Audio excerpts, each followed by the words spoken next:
Howdy again, it's Mr. Pete, your YouTube shop teacher and storyteller, and this is number 3 in my series of Mr. Pete's Anecdotes. So there'll be a playlist on this if you want to see the other ones, and I hope to make many more of these if it's successful. So what I'm going to do this morning is get in my car here in a couple minutes and go 25 miles to my original homestead, that is where I was born and raised. And not far from that home, there was a carnival set up 3 blocks away. And my brother and I, went down to the carnival, and there was a sideshow. And the sideshow was entitled, "IONE the Snake Woman." There were giant canvas, colorful posters and all of that showing this woman in captivity living with snakes. So this is just the setup for the story. So now let me go, and I'm going to be in the car and actually travel that area and point out where everything happened, and then I'll come back here in a couple hours and I'll tell you the story. And this was a turning point in my brother's and my life, because we were lied to, we were deceived, we were cheated, we were defrauded, and all those things like that that I thought couldn't happen. So just at that tender age, and you know, that kind of hardens you over the years, many experiences like this, but we had a good time. So let's set this up and be back in a couple hours.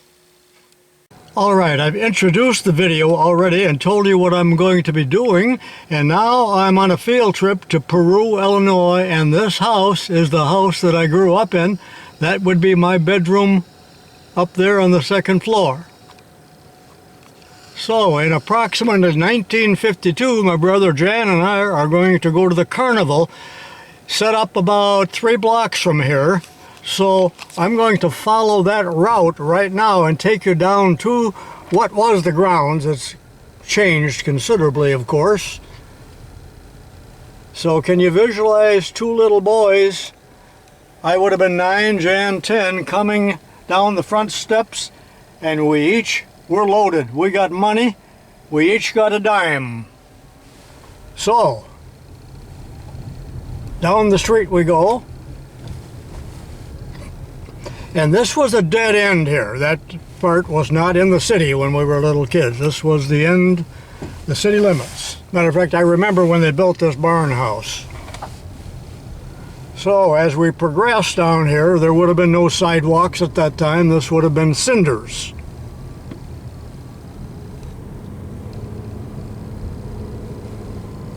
So we approached this intersection where in the Little Gray Roach we had an accident. That's in another video. But the grounds here where you see this building, a couple acres or whatever it was totally empty. It was farmland.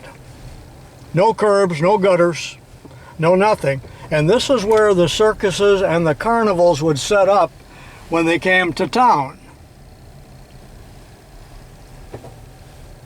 I'm going to stop the car right here.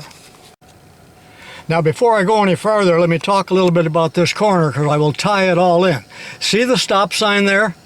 Just about 50 feet before the stop line was where the city bus stopped, and it made a route into LaSalle, so it stopped there every 15 minutes, and the driver would sit there until it was the correct time for him to leave. So that's where we got aboard the bus that I'm going to talk about a little later in the video. Now notice that across the street there is a trailer park, and it was there when we were boys also. Trailers were a little bit, shall I say, older then. Oh, there goes an auction truck. I don't know why that white van there is in my way. I wish you'd get out of the way. Anyway, I'm going to mention these trailers a little later on, but at this very spot, I'm going to drive up to it right now and stop where the bus boarded. Right about here. So it was a nickel to go to LaSalle, which was about 3 miles. And I will get back to that story later on. Okay, I'm driving around the triangle here, and they've truncated it, by the way. So again, this was a farm field, a hay field, until the carnival came, and then they mowed it. Now, sometime in the early 60s, they put this crossroad through right here that I'm going to go by. That was not there. This lot was a perfect triangle, and it came to where you see the guardrail right here. And this furniture store at that time was a skating rink we used to hang around. So I'm going to turn here for now.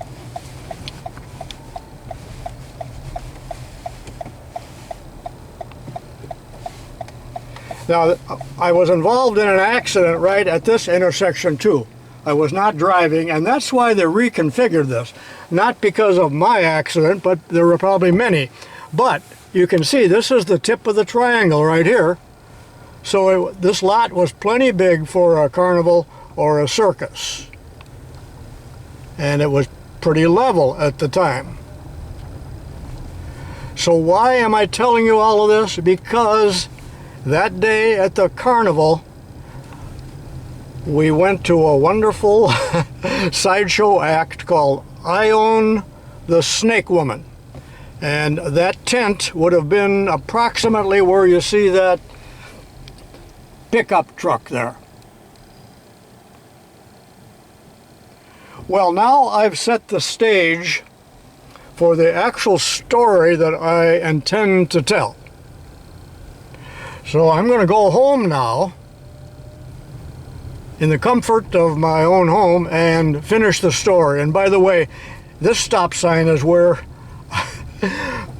I was in the other accident with Johnny Edwards, where the tuba was damaged and a car went through the stop sign that I just passed, and hit us.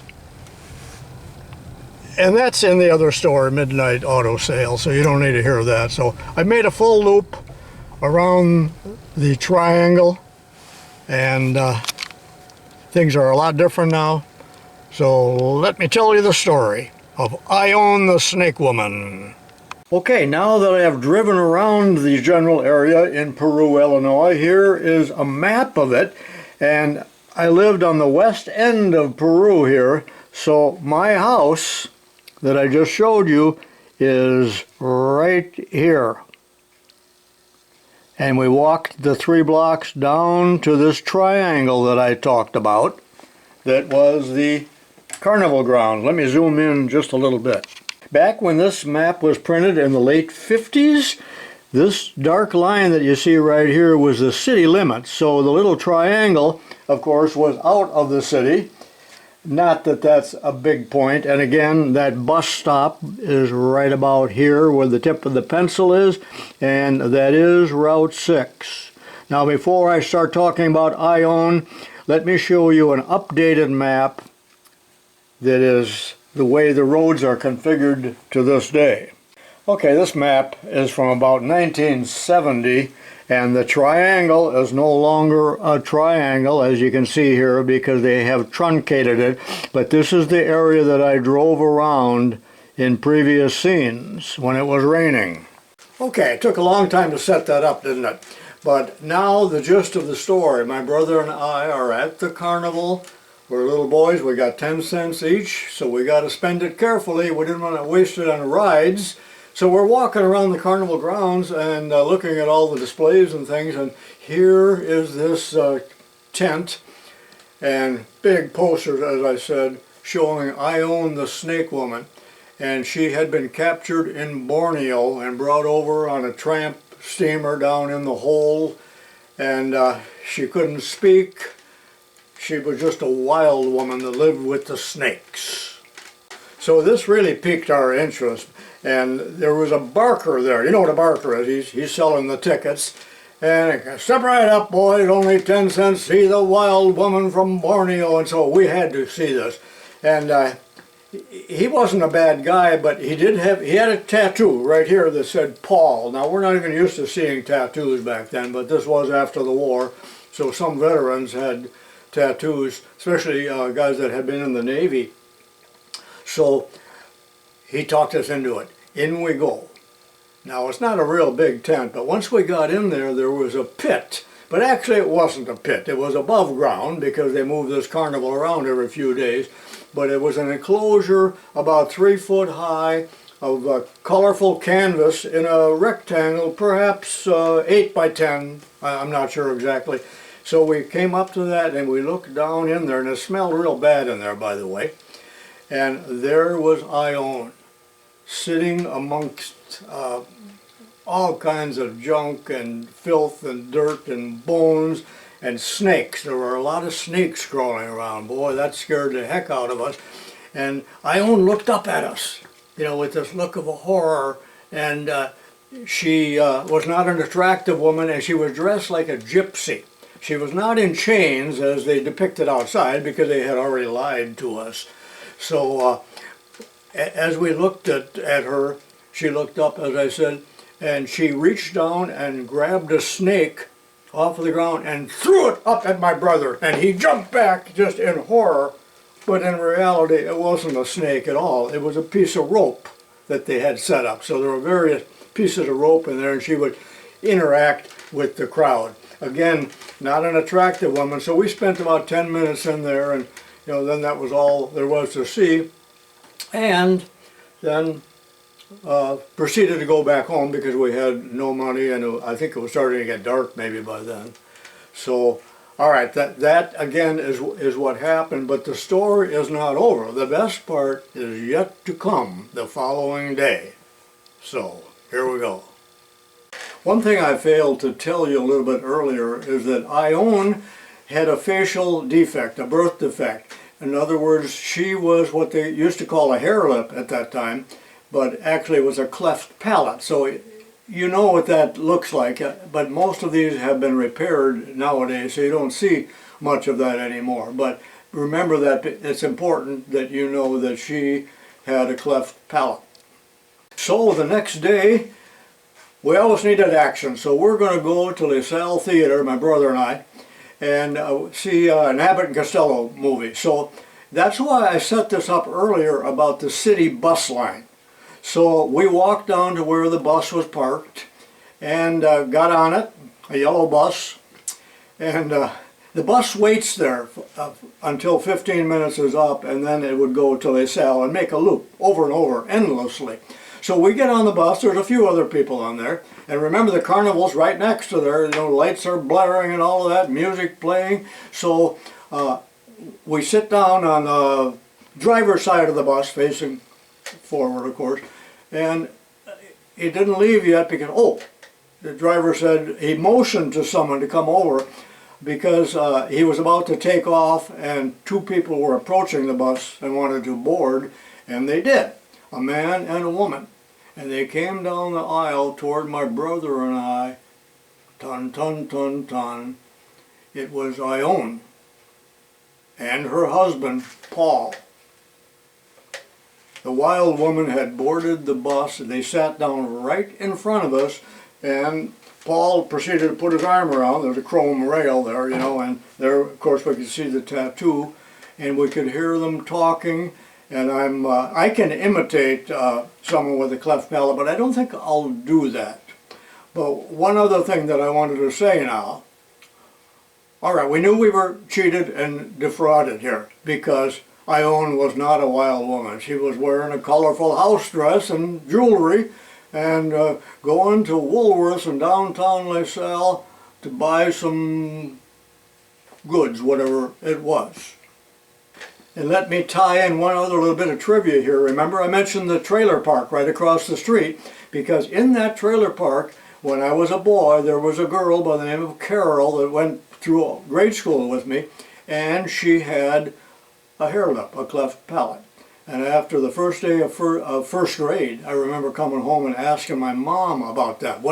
Why does she talk funny? Why does she look that way? And Mom explained all about hair lips and cleft palate. So that's why I knew that IONE also had that birth defect, and because of that birth defect probably couldn't find gainful employment. She would have been shunned by people except her husband, but many people found their way into the carnivals that had trouble assimilating into everyday life, as you know, and circuses too. So finally the bus takes off. We go all the way through Peru and over to La Salle. And the bus stopped every block, you know how it was, if somebody rang the buzzer. And right in front of Woolworths there in downtown La Salle, Paul and IONE got off. Well, we had to go one more block to the theater, but all the way to La Salle, we kept nudging each other and pointing and, you know, talking about how we thought we had been cheated. And we didn't have the nerve to ask him for his money back. Well, that concludes kind of a silly story, but it was just something that I remember vividly because, as I said, it was a turning point that people lie, cheat, steal, defraud, and that's going on more than ever, isn't it? Especially not only in the government, but when you watch commercials on television, it's all a lie. I'm in awe. Well, that concludes this long video. Hope you enjoyed it to some extent. Tell your friends and give me a thumbs up, and I'll see you next time.